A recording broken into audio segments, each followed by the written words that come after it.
Bismillahirrahmanirrahim. The topic of discussion is mass energy equivalence. Mass energy equivalence एक बहुत ही important concept है modern physics में। इस concept को सबसे पहले एल्बर्ट आइंस्टाइन ने 1905 में पेश किया।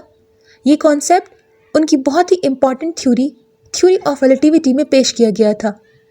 इस कॉन्सेप्ट में एल्बर्ट आइंस्टाइन ने ये शो किया कि कैसे एक स्मॉल अमाउंट ऑफ मास को ह्यूज अमाउंट ऑफ एनर्जी में कन्वर्ट किया जा सकता है।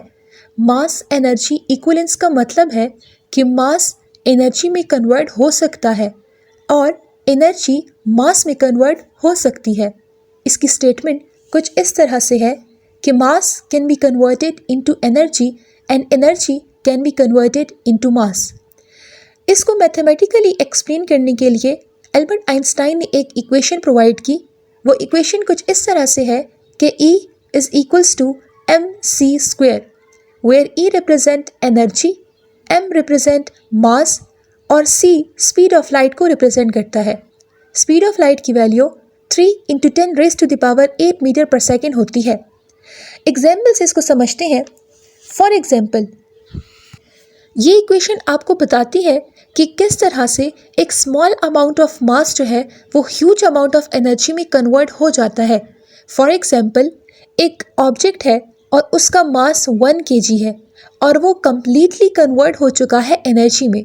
अब हम उसकी एनर्जी फाइंड करना चाहते हैं। So according to the formula E = mc², इसमें m की जगह 1 kg लगा दें और c की जगह उसकी वैल्यू लगा दें। कैलकुलेशन के बाद आपके पास जो फाइनल वैल्यू आती है दैट इज़ 9 × 10⁻16 जूल, जो कि एक्सट्रीमली लार्ज एनर्जी है। अब देखें, आपने 1 kg मास को इतनी ह्यूज अमाउंट ऑफ एनर्जी में कन्वर्ट कर दिया। इतनी अमाउंट ऑफ एनर्जी तो इलेक्ट्रिसिटी प्रोड्यूस करने में भी इस्तेमाल हो जाती है। इसकी एक और एग्जांपल एनर्जी प्रोडक्शन इन सन आती है। सन के अंदर जो एनर्जी प्रोड्यूस होती है वो न्यूक्लियर फ्यूजन रिएक्शन की वजह से प्रोड्यूस होती है।